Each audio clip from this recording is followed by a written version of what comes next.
Good afternoon, everyone. This is Jonathan Saar from the Training Factor, and I'm happy to be your instructor today. Today we're going to talk about a pretty important subject that really stirs up a lot of buzz overall, and that has to do with emotional intelligence. A lot of us think of just fundamental policies and procedures when it comes to how we manage our people, how we work with people, how we work as a team. But really, when we're able to kind of take it to the next level, being able to discern and perceive, then that really helps us, in working with our team and helping us progress together. So we've got a good team of producers here who are going to help me out with the overall production of today's class. And really, we're just scratching the surface on what emotional intelligence is. Probably, if we wanted to, we could do a 4-hour, 5-hour webinar, but we know you only have a little bit of time, so we'll stick it to about an hour or less. When you think of personalities overall and in relation to emotional intelligence, really there's no two personalities that are alike. We hear a lot of descriptive words out there about whether we're extroverts or we're introverts. Are we more passionate? Are we creative? Are we innovative? And we can look at ourselves or have our peers look at us and to help determine those different personality characteristics that we have. But at the same time, doesn't matter who we are, we still have the ability to learn emotional intelligence, and that will help us out personally, whether we're in a supervisor's position or we're in a position where we report to a supervisor.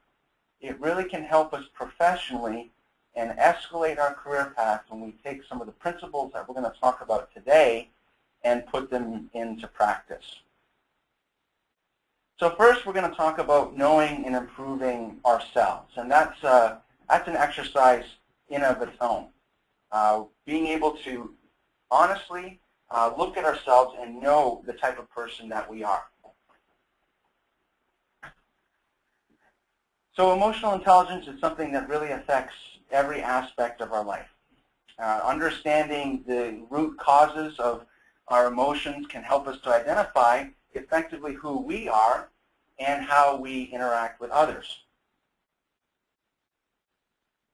So let's look at an example, and this will kind of give us a baseline of how, a typical site situation, and this is in a management office on site. This can happen in corporate as well. But just take a look at this video and see if you can relate, and we'll talk about what results can come from this type of a scenario. We're barely into the second quarter, and we're already over budget. Chip, we're projected to be under budget the next 2 quarters. And I really think this ad campaign is generating a lot of leads for us. Well, where are the numbers on that? I don't think this ad campaign is working. Park Plaza Apartments, can I help you? Hi, I was calling to see if you had any studio apartments available. No, we don't have any studio apartments. Oh, okay. Thank you for calling. Bye. She seemed a little too busy to talk to me. I guess I'll just call someone else. So what did you guys think of that little video clip? Right there we saw the, on both parties, that's Chip, the property manager, and he's being not very nice, not really applying good management practices to his team member. And then on the other hand, you saw the negative results for that team member who was answering the leasing call, and look how quickly it ended as a result of a pretty good example of a lack of emotional intelligence. So we're going to discuss some skills that would have come in handy in that situation on both parties and how they could have reacted to that. So the first thing that we want to talk about is self-management. And when we think of the multifamily industry, it's a lot like what you see in this picture here. It's chaotic. It can be disorganized. You're dealing with the ebb and flow of residents coming in, maintenance requests that have to be handled. You're dealing with phone calls, internet leads, and it's just a constant buzz going on all the time. But really, even with that chaos, knowing that this is the industry that we have, it's still important for us not to let that shake us in any way, but emotional intelligence will help us facilitate a better day for our workplace. So in order for self-management to work, there's got to be a process. You've got to have a really good, solid focus to be able to help determine how your day is going to go. And so you see here a nice little path. First of all, we've got goal setting, and that relates in itself to decision making. And then that helps us get into the planning stage and then scheduling as well. So once we have those objectives, we know what we're doing in each and every day. Now for ourselves, when we're thinking, again, we're self-managing, we can look at ourselves and say, well, what were the results? So I did these steps here. Now, what was the outcome? And being able to see what that outcome is, because we're self-managing, then we can perhaps make better decisions for the next day or the next day or for whatever task that we may be assigned. So here's some key points for us to remember to help us with self-management. The first one is being consistent. Really, being consistent, not only do you see yourselves, but your team members see you as being what? They see you as being stable. They see that what your principles are something that they can depend on. And not only that, because you're consistent, it will never lead to anyone questioning who you are. If you're kind of wishy-washy about who you are, then that really erodes your ability to in your self-management process and how people view you as well. Our next point, stick to the plan. That's point number 2 when it comes to self-management. So we need to remind ourselves that whatever our assignment is, whatever our task is, the responsibility falls on our shoulders. So things happen, circumstances change, variables come into play that we may not have really thought about. But the point is we know what the absolute goal is towards the end. And so whatever happens, we kind of need to circle ourselves back. Don't get frustrated with it. Again, that's part of good self-management. Our third point is be accountable. Again, it kind of relates to sticking to the plan, except it goes to another level. You have to be accountable to people. So you realize that you have this action item that you are required to take care of, but you may have people to report to. So when things go awry, part of self-management is not losing our composure over it all, but be accountable. Realize, yes, this didn't go right. I realized why it didn't go right, and these are the adjustments that I'm making in order to compensate and circle it back around. Our fourth point is educate yourself. And I'm sure the audience can totally agree that we live in an amazingly fast-paced world. Typical business practices that we may have done just 10 years ago, we've had to make dramatic shifts as a result of things like technology, how people react to marketing, how people react to advertising, what are critical elements that our residents like now that weren't very important to them a few years ago. And so that's part of our own self-management is to be aware of those things and educate ourselves. Don't let it pass us by. So, look for opportunities to read a new book that comes out or check out some blog that's on a website. Anything of that nature will really help all of us kind of keep pace and hopefully kind of be ahead of the curve as well. And then our final point under self-management is to stay physically fit. Now, a lot of times we may not relate our physical fitness to our overall self-management, but it's pretty important. And I know I can probably empathize and sympathize with a lot of folks on the call today that it can be hard to keep that routine up. I struggle with it to have a consistent routine when it comes to physical fitness. But we do know what the benefits are. When we eat well, we sleep well, when we exercise well, it all facilitates and promotes better decision making.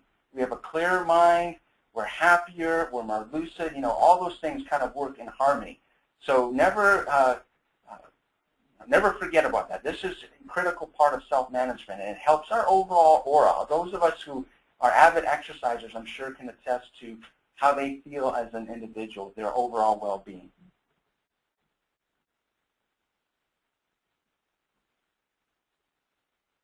So we got a couple questions for the audience, and we'll let Lee kind of put them up there just in relation to what we talked to. So can you match the explanation with the concepts that we just discussed?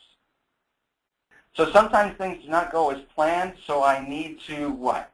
Be consistent, stick to the plan, be accountable, educate yourself, or stay physically fit.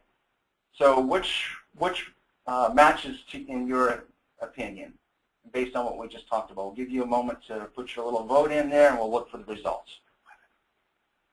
This is, oh yeah, thanks, Brian. This is for the webinar people. You Ustream people, you can post it on Facebook or something. So the vast majority of you chose be accountable. So that's good. That's probably the closest answer. And even though the others do relate, being consistent, stick to the plan, which a lot of you voted on as well. Good call. Nobody said stay physically fit, but really the main focus is being accountable. We know it doesn't, things don't always go as planned, but those other variables also come into play. Okay, very good, audience. Thank you so much. All right, let's go to question number 2. Okay, now which one relates to this point? Don't let change pass you by, embrace it. So would being consistent apply, sticking to the plan, being accountable, educating ourselves, or staying physically fit? We'll give you a minute to make your selections, and we'll see what the results come up. And while you're doing that, we'd love any feedback on this webinar. I know everyone's kind of making their selections right now, but this is a great program that we continue our developing, especially from the Ustream perspective. A lot of the folks can actually see this on our Facebook page live, so that's kind of nice. So this is a different element when it comes to live training, so we hope you appreciate it. Okay, so now we're going to look at the results. Excellent. See, everyone's listening well. Very good job. 95% of you said educate yourself, so that's exactly correct. Sticking to the plan, yeah, it has a little bit of a merit there, but overall, all of you felt educating yourself was important. And so that really helps us to see that, you know, training and education, we don't ever have to stop. There's no like cutoff point whatsoever, but we should be looking for education always, looking for opportunities to educate ourselves and advance our skill set. So very good. Thanks for everyone participating. All right, let's move on to self-awareness now. And what does that mean? Well, being aware of oneself is the ability to accurately perceive one's skills and knowledge, value, and responsibilities. It's being confident in what you have to offer personally or professionally. So again, just to kind of recap that, what self-awareness is, it's knowing oneself. We talked about self-management before. Now we're looking at self-awareness. So it's you know what your skill set is, and perhaps you know as well what you need to do in order to enhance that skill set.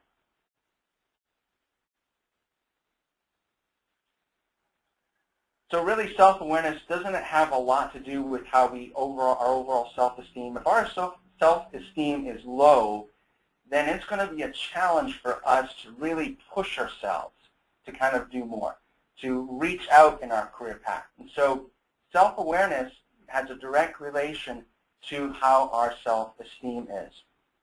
So without understanding why you think the way you think, or why you act the way you act, you may never fully appreciate yourself. So that's a good thought to keep in mind.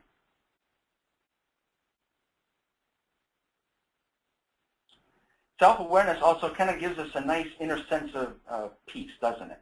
So when you're aware of who you are, you know your personal capabilities, you know what you're striving for, it really carries over. It's not just something in your personal life, but it manifests for ourselves in our work life too. And it helps us, when we have that awareness of who we are, then we're able to deal with people better. We don't have the insecurities that can happen. And we're going to have those. We're just human. But the more we are aware of who we are, where we need to work on things, then it helps with our overall interactions with people.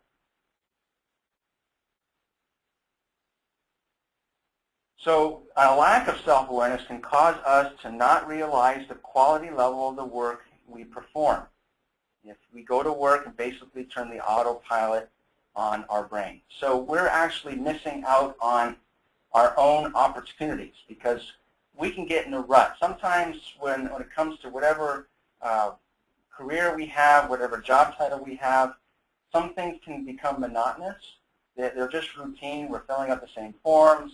We're dealing with the same people. We have the same assignments that are on a routine basis.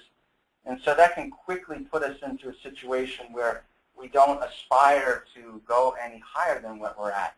But a true self-awareness will always kind of keep us on our toes.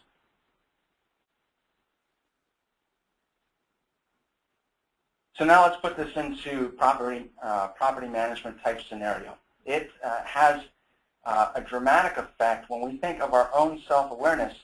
If we don't have that, we're going to have doubts about ourselves, and we're going to have problems dealing with prospects and dealing with residents. So now we're on to self-regulation. And so here's another expression. We did self-management, self-awareness. Now we're talking about self-regulation. And really, it's just another expression for what the term self-control is. It's our ability to control our emotions, our desires, our behaviors in order to reach a positive outcome. And so we deal with, like what we saw in that video a few minutes back, there was an opportunity there for some self-regulation on both parties' part, not only on Chip, the property manager, but on the leasing professional as well. It was one person was upset over some numbers, but he could have handled it a little bit differently and talked about it a little bit differently. The same with the leasing professional. Realizing that there was some miscommunication there, would have, if self-regulation was employed, would have been able to kind of bring herself in so that she would have been able to handle that call, which was a potential lease that had happened there. So self-regulation really helps you keep in balance all of your emotions.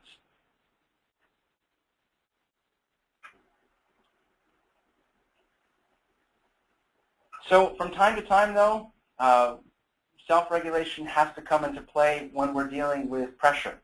There are 3 different types of pressure that we're going to talk about. The first one is good pressure. We can't avoid it. When you think of good pressure, you put it in the context that, yes, it's part of that definition of the word. There's pressure, but it's positive pressure.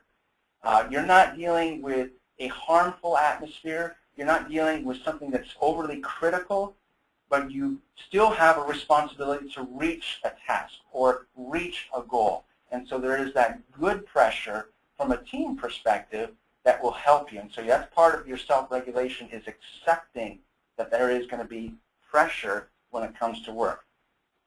On the flip side, though, there's bad pressure, and that happens as well. It's unavoidable. Sometimes there's just some things that one or more parties involved just cannot seem to get their emotions in check. So somebody blurts something out that really they probably should have kept to themselves. So now that goes back to the person who is the recipient of that, for them to be able to recognize, hey, this is life. Bad pressure does happen. So I need to make a choice now. I need to self-regulate on how I'm going to deal with that situation. And then there's the least common one, which is no pressure. If I could see everybody's hands, I probably wouldn't see a single one who would put it up and say, I don't have any pressure at all. But it does happen in minor ways. Sometimes there's just not that atmosphere to achieve. And so when we don't experience that pressure, when all of a sudden it does happen, again, because we're not used to the challenge, then we act out of emotion over the whole situation. We don't self-regulate. We don't absorb what that scenario is and make good decisions. Okay, so we're ready for our next poll questions. Just to see if everyone got the point. We're going to do 3 of them this time, questions 3, 4, and 5. So we'll get those up on the screen and we'll give you an opportunity to make your selection. So question 3, the type of pressure one is experiencing directly leads to what? Self-regulation, self-awareness, or self-management? What would be your selection? Okay, 73% said self-regulation, and that's exactly what we just talked about. Of course, we're talking about principles here, so they all have some relationship to, the pressure that we're dealing with. So self-management and awareness do come into play somewhat, but self-regulation is very critical because we have different pressures each and every day, and it's our decision to regulate how we're going to deal with those pressures. So thanks for your answers, everyone. Let's go to question number 4. So the atmosphere is critical and harmful. Is that good pressure, bad pressure, or no pressure? Is everybody thinking of that song by Queen right now, Under Pressure? No? Okay. Very good. 100% bad pressure. So everyone was paying attention. Very good. So thank you for that. Yeah, we don't like critical, harmful atmospheres. I mean, it happens, and again, it really shouldn't. That's where education and training, of course, comes into play to make sure that we're keeping that emotional intelligence moving. So we don't want to have bad pressure, but it does happen. But for all of us, we realize when we're in a critical environment, it just erodes our work process. So we got to make it our goal when we're working with our team to have good pressure and avoid the bad pressure. Okay, so let's go to our 5th poll question. So this type of pressure leads you to act on emotion since there's no comparison point. Good pressure, bad pressure, or no pressure? Okay, 88% of you said no pressure, and that is correct. You got to think of it like a knee-jerk reaction. When we don't have pressure, then it catches us off guard, and so then we don't necessarily use our logical approach to dealing with that. We typically will react emotionally first, and so that's why some good pressure is always helpful and healthy for all of us. Very good. All right, we're going to look at a scene now of when there's a lack of self-awareness, self-regulation, self-management, what possible scenario can come out of that. Hey, do you want to go to the mall tonight? Sure. What time? Well, Chip's leaving early, so I thought I'd close up early. Probably just as soon as he leaves. You sure you should do that? I mean, couldn't you miss a sale? Yeah, maybe, but Chip made me so mad earlier today. I really don't care. Besides, they probably wouldn't choose us anyway. We don't really have much to offer them. I hear you, girl. All right, well, call me when you skip out and I'll meet you at the mall. Okay. I can't wait to get out of here today. I'll talk to you soon. Bye. Bye. So what did everybody think of that scene? That was kind of an interesting possible scenario. So poor emotional intelligence kind of led to a little bit of whining, as the theme of our seminar is today. It was eroding that whole process. The leasing professional in here isn't really going to go very far with that attitude. As a result of, we did see a scene of what was bad pressure, but the bad pressure still gave the leasing professional an opportunity to make some decisions of how she was going to carry herself. So let's look at some more factors now that are going to have a positive impact on this leasing professional's life and on our life. So let's talk about self-motivation. People who are unable to motivate themselves must be content with mediocrity. And so that's a quote from Andrew Carnegie. So we understand that self-motivation is a critical skill set.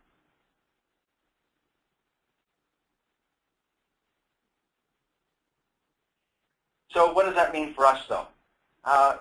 Well, we can't always depend on other people for motivation. We need to learn how to motivate ourselves. We need to know how to encourage ourselves regardless of the bad situation. So we just looked at a scene just a moment ago where some self-motivation would have been necessary in order for that leasing professional to complete her job well by the end of the day instead of skipping out.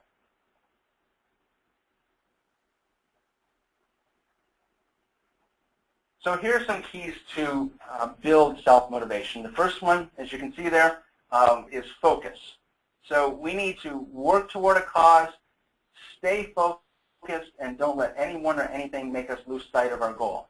So it's kind of like a lot of us who watch like the Kentucky Derby or something like that, they'll see the horses that have those blinders on them that are on the side of their eyes. And the reason why they have that is because they don't want the horses to be distracted by everything else that's going on around them. They're focused on that finish line. And so that's the kind of mindset that we need to have. Make sure we see that goal clearly and stay focused on it. We also need confidence. Confidence is in ourselves. We're not looking to, well, how do I measure up with this person that's a team member? That's self-defeating. That actually erodes motivation, because if you have someone who you can't measure up, maybe they have more experience than you in the industry, maybe they have different skills that are more enhanced than what you've learned. If you can continually compare yourself in a negative way, then that can erode your confidence. You need to believe that you are going to be successful no matter what challenges or obstacles may come your way. Never ever give up. You know, it says you got to keep trying until you achieve the desired outcome, and that's there's I've seen a lot of visuals over the years that really are kind of humorous to help us to understand we don't want to give up. I remember one picture, and now that it's coming up to my mind, I probably should have put it on here, but there was a frog with its head stuck down the stork's throat, but the frog's paws or hands or whatever they are still out, and it's holding onto the stork itself because it's not giving up. It's not going to let itself get eaten alive. So if you've seen that picture, it's kind of cute and kind of funny, but it really serves that point that we don't want to ever give up. We've got to wake up each day, motivate ourselves to kick it into high gear, and to succeed at whatever our assignment is for that day. Be forward thinking. A lot of times, again, we can really erode our process, what we do, by looking at all the things that we made mistakes on. We're going to make mistakes. There isn't one person here on the call today or watching on Ustream that would be able to say, I'm perfect, I've done everything right in my business life, my professional career has been fantastic. It's unrealistic because, again, we're learning. But if we reflect and just kind of erode ourselves by looking at those failures, then we're just self-defeating ourselves. That's going to slow our motivation down, and we're not going to be able to move forward. And think positively. Gotta love that. You've got an option, we all do, to look at the glass as if it's half full or is it half empty. So what's our mindset? Are we ready to tackle the day with a good frame of mind that we're going to have success, or is it more out of like we're grudgingly going into work, we don't have a good opinion about what we're going to be doing, something to that nature. So we've got to have that positive frame of mind.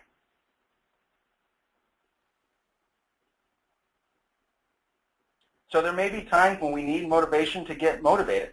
So positive thinking does the trick. So let's look at some suggestions along those lines.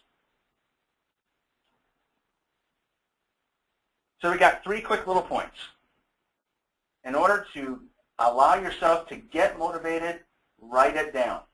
It's interesting why that is such an important part of the process. You can just vocally say, here's my plan for improvement, but when you write it down, it sticks. It's something in paper. It's like a document. It's like you've made a contract for yourself by having those goals down on paper.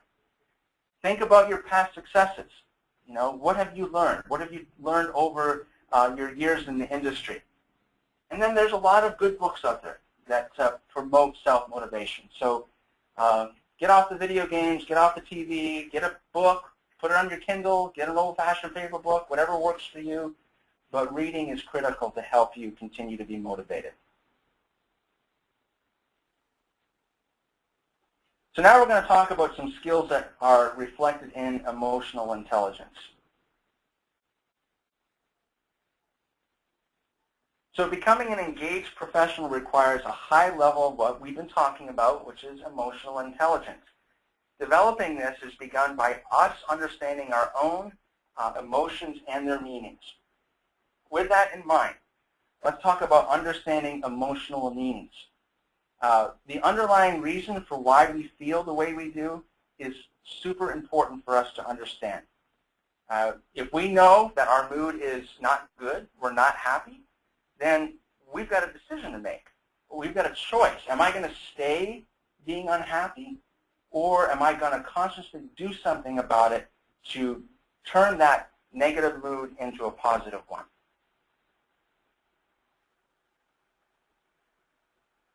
So by having this, we're going to be able to internally gauge ourselves, but it's also going to help us with how we are going to be interacting with our coworkers, with our prospects, and our residents. So we need to manage our emotions. It's a very active task. You see all these little cute pictures, and that can reflect, various things throughout the whole day. We may start off kind of feeling queasy or not well. We may be sad, but then we've got the opportunity to kind of elevate and change those emotions around. It's a conscious and active task. So our goal should be to establish strategies that utilize our emotions to help accomplish a goal, rather than allowing our emotions to do the exact opposite, which is to inhibit whatever goals that we have for the day.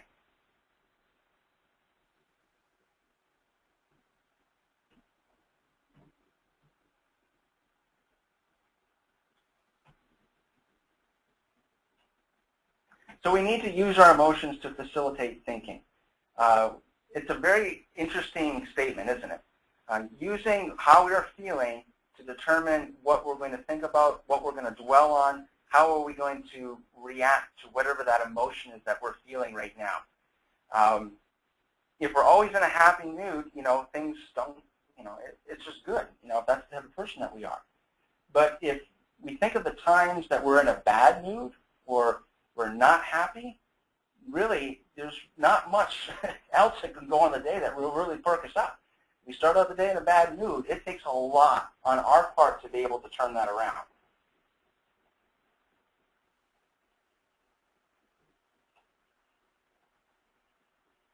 But when you think about, there's a difference between being in a bad mood at home and being in a bad mood at work. You can curl up on the couch with your pillow and be in a bad mood. It doesn't affect anybody, and that's your choice. But when you're at work, we're expected to do what? Work. We're expected to perform. We're expected to reach goals or complete tasks. So we have to train ourselves, and again, going back to what emotional intelligence does, is to train ourselves, train our mind to how are we going to get past this mood that I'm in right now, change it, and turn it into a good mood. So let's run through some typical excuses you may hear in the workplace.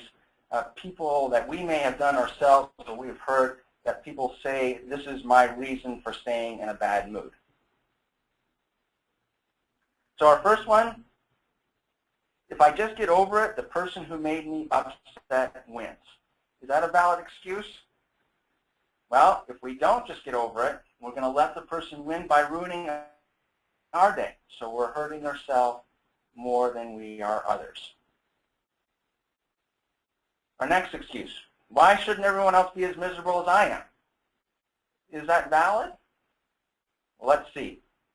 So when we're in a bad mood, it can rub off on others, but usually they don't end up having as bad a day as you do. So if we choose to be in a good mood, we might end up having a good day. So we don't need to expect everyone to be sharing our mood. Again, it's a choice.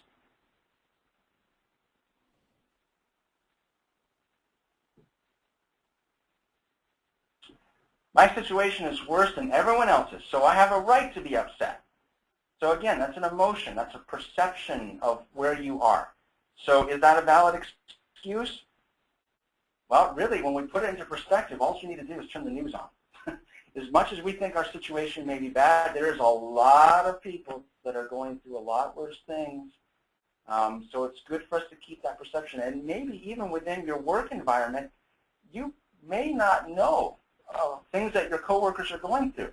They may be going through some terrible illness that they've kept quiet because they don't want anybody to know in the company, but it's really causing them a lot of grief. Maybe they've lost a loved one. Maybe they're having family problems. So it's just a perspective that we need to have, not just to think of ourselves, but really to think of our team, and that will help us to alter that perception and hopefully turn a bad mood into a good one. It takes too much energy to try and not be upset. Well, is that valid? It does take some energy to be in a good mood, but the rewards are good. And actually, I remember my folks saying this to me all the time when I was growing up. You use less muscles when you're smiling than when you're frowning. So you're actually saving energy when you smile more. And everybody loves a smile anyway, so just lose the frown or the grumpy look and save yourself some energy so we can focus on our work at hand. Everyone is against me today, so why should I try to be in a better mood for them? So is that a valid excuse? Well, if that's true, then wouldn't it make them happy to know that they succeeded in putting you in a bad mood? Choose to be happy and enjoy your day instead. Again, it's a decision that we have to make. I hate my job anyway, so why should I try to do a good job or be positive for my coworkers? Is that valid? Well, if you hate your job that much, why are you there? You may need to find something different. If you don't have any choice, then we've got to accept that. We've got to understand, well, I need to make the best of the day that I can. Again, it's a decision. And when we have a better perception of our work environment, then it's going to change our work perception better, and of course that's going to change our mood overall. No one appreciates all my hard work. Maybe if I continue to show them that I'm upset, they will realize what they did wrong. Is that valid? Nope. Very faulty reasoning.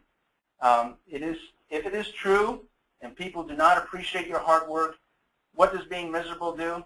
It just gives them a lot more ammunition to continue on that line of thinking, that you're no good. And you don't want that. So it's up to us to reverse that, force ourselves to think positive, contribute to that environment, and that will help diffuse, again, those negative situations. Perhaps there was a situation where bad pressure was used. Well, the only way, you can feel it in the office, and now everybody's kind of upset with you. The only way you're going to be able to counteract that is to not continue to act unprofessional, but to turn it around and start contributing with positive interactions with your team to help them forget about that bad pressure situation. If I don't stay in my bad mood, no one will know that I'm upset, mad, sad, and try to make it right. Is that valid? Well, it may, although showing our feelings may prompt a well-meaning coworker to ask us what is wrong, can they really do anything about it anyway? It's not that it's not okay to vent. Sometimes you have someone close to you in the office and something bad happened on the weekend, and that's fine. You may have that personal relationship. But at the end of the day, from an overall perspective, our personal frustrations can only be solved by one individual, and that's ourselves. I'm not a hypocrite. I feel what I feel. I'm going to pretend to be happy when I'm not. I'm not going to pretend to be happy when I'm not. Is that really being hypocritical? No. You are making a decision to make yourself better. And it highlights a nice example here about someone who's trying to quit smoking. For those who have tried to do that, we know how hard that is. So it's not an instantaneous, oh, I quit, and they never pick up a cigarette again. It may take some time. But they made a decision because they feel that that's going to be better for them. So we would never call that person a hypocrite if they made that announcement that they want to quit, but then they relapse and have one or two. They're making that effort. So the same principle applies to us. Just because we're in a bad mood doesn't mean trying to be in a good mood is being hypocritical. We're doing what we should be doing, and that's making ourselves better for that day. So now we're going to talk about accurately perceiving emotions. The words that people say are really only half of the message. That's just content. We know that the tone in which they say it can really make a difference on how that message is being delivered. So the ability for us to decide the manner in which things are being said, it lies in our ability to not only just listen to that content that sentence or phrase that our coworker just said to us, but really to understand the underlying emotions that are associated with it, being able to decode that message by looking past just the words.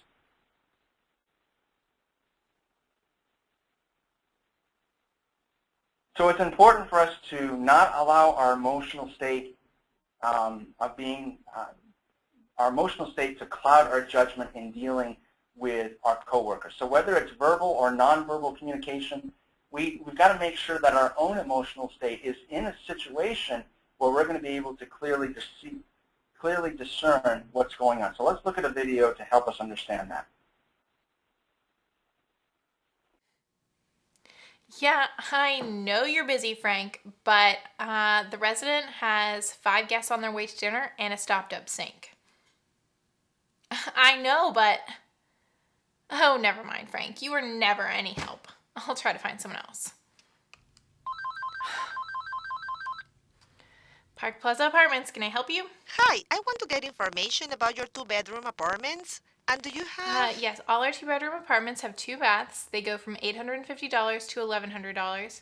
That includes your cable, trash, and sewer. And our application fee is $50. And our pet deposit is $200 per pet. What is your closet space like? Is there lots of room for clothes? And do the apartments have high ceilings? Ma'am, the best way to know what the apartment will look like is to come and see it. I'm here tomorrow from 12 till 5. Well, okay, thank you then. Mm-hmm.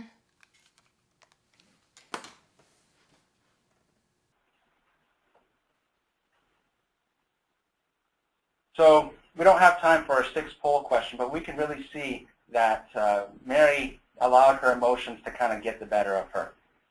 She was upset about something, and she took it out on the prospective resident that was calling. So how could she have better handled her emotions? Let's look into how that applies when we think of our next segment, which is empathy. So we've talked about how we can manage ourselves, regulate ourselves.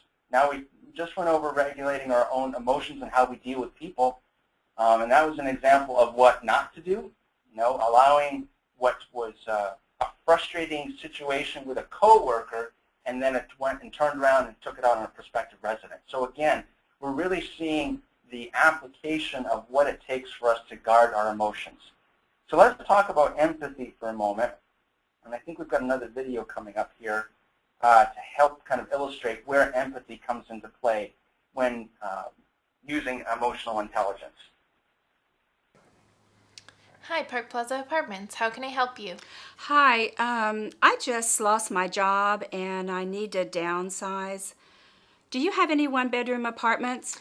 Yes, we have 3 different 1-bedroom floor plans. They go from $550 to $750, and they range from 700 square feet to 800 square feet.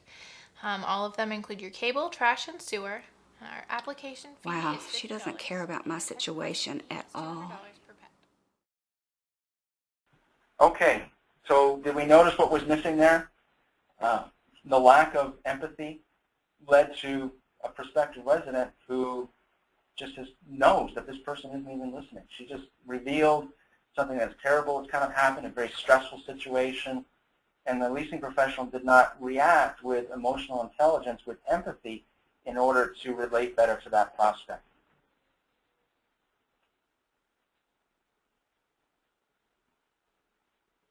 So when it comes to empathy, we need to be able to share in the feelings of others. We need to recognize them, we need to classify them, and we need to understand them. Here are a couple nice definitions of what empathy is. Alvin Goldman is quoted as the ability to put oneself into the mental shoes of another person to understand his or her emotions and feelings. So I kind of look at that and I think of it in the way of, I'm just going to kind of close my eyes, so to speak. Don't allow that sense to cloud what is being said. So just taking a moment and putting yourself in that other person's shoes to kind of understand what they're going through. Here's another good quote by Martin Hoffman: an effective response more appropriate to another situation than one's own.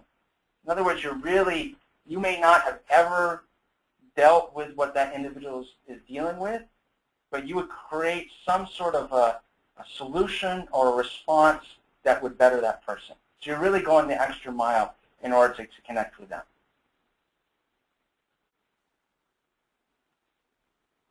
So empathy has been described as your pain in my heart. So as we saw in that video, a leasing professional may hear all kinds of reasons of why someone needs to rent an apartment. Many times they're emergency situations. They need an apartment right away. They have to move across the country. As we saw in that video, that poor lady lost her job. So we've got to be in tune with that and use that to be able to connect with that individual, make sure that we're communicating with them. So we're actually feeling, we can just imagine that lady just lost her job. Well, how would I feel if I just lost my job? How would that change how I would talk and how I would be feeling right now? So those are the kind of things that we've got to quickly, we don't have a lot of time, but we need to think about that quick and how we're going to respond.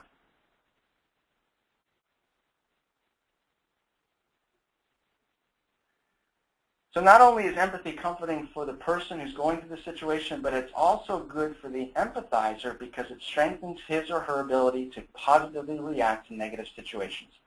So as we've talked about through this whole course, it's growth. We're growing. We're learning. Emotional intelligence isn't something that you can take in a class and have it all figured out. It's critical for us to continue to progress and look for opportunities that we can enhance that skill. And empathy really isn't as simple as it sounds. We may understand the definition. We may read it in the dictionary. But the application is a lot different. Because, again, as we touched on earlier, empathy is different than sympathy. Sympathy, you may have been in a similar situation. So you've got some feelings, some sort of benchmark to be able to associate with that individual's going through. But empathy is different. You may have never gone through that situation. So it's a matter of your perception to kind of understand what they're going through. Oops, went too fast.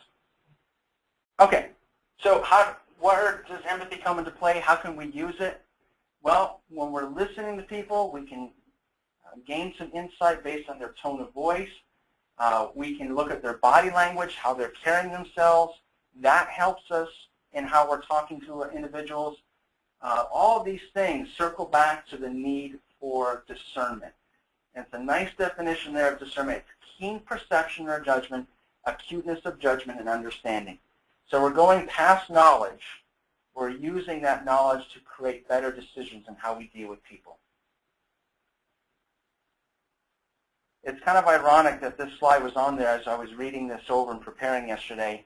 Mr. Covey passed away, and that's a sad loss for those of us who have read his book and appreciate his inspiration. So just reviewing these 5 basic tasks, he's spot on, and we appreciate his wisdom and his insight. When it comes to empathetic listening, look at those 5 points. We got to repeat the words, not the feelings. We got to rephrase the content, get the summary of it in our own words, reflect the feelings, look deeply into the situation, look beyond the words, look for body language. Point number 4, rephrase contents and reflect feelings. Express both their words and feelings in your own words. So you see there's just a lot there. There's a lot involved in it. It's not just simple, response, but it takes some effort on our part to discern, is empathy needed or is it not? So a lot of brain activities going on, and heart as well, to be able to sort through that. Okay, so let's look now on a better situation of how that leasing call could have been handled. Park Plaza Apartments, how can I help you? Hi, I just lost my job and I need to downsize. Do you have any 1-bedroom apartments? Oh, I'm so sorry to hear that. A friend of mine just had that happen to them recently, and it was a very stressful situation. But I'm sure I can help you find the perfect new home. She does care You're just about gonna my love our situation. community. This will be It's a nice nestled place in to a quiet live. park-like setting. So did we catch the difference there? I'm sure we did. There's a lot there. Hang on, let me get back to my other slide. So we really saw where just a little bit of empathy on that leasing professional's part, it went a long way. wasn't just focused on floor plan and amenities and this and that, because that's kind of the script that we go through, maybe on the guest card. But because she was listening, she may still talk about those things later on in the call. It's a good possibility. But she connected with that prospect right away because she was listening and was able to employ empathy right away. And then we saw that the reaction that came from that.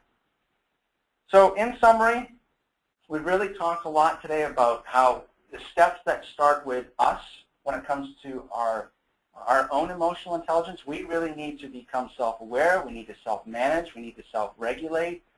We've got to be aware of our own self-esteem. All those things are critical to developing skills in emotional intelligence. And even though we've kind of just touched on just a few today, there's many that are there that help us increase our ability. And we focused on really just one aspect of that a little bit more tightly with the art of empathy. So that brings our class to a conclusion. We really want to thank every one of our registrants on the GoToWebinar today for being here, for participating in the polls. We'd like to thank all of our viewers on Ustream. We appreciate you being here. This is, as we touched on earlier, just the beginning of where we're going with some live training coming from the Training Factor. We appreciate all of our clients. And if you have any feedback whatsoever, those of you who are on Uverse or on Facebook, please feel free to post that. We love to do everything we can to improve and come up with topics that will help you. For those of you who are on the GoToMeeting today, once we close this webinar down, it'll give you a quick little survey, and your feedback would be very, very helpful. Again, my name is Jonathan Sarr.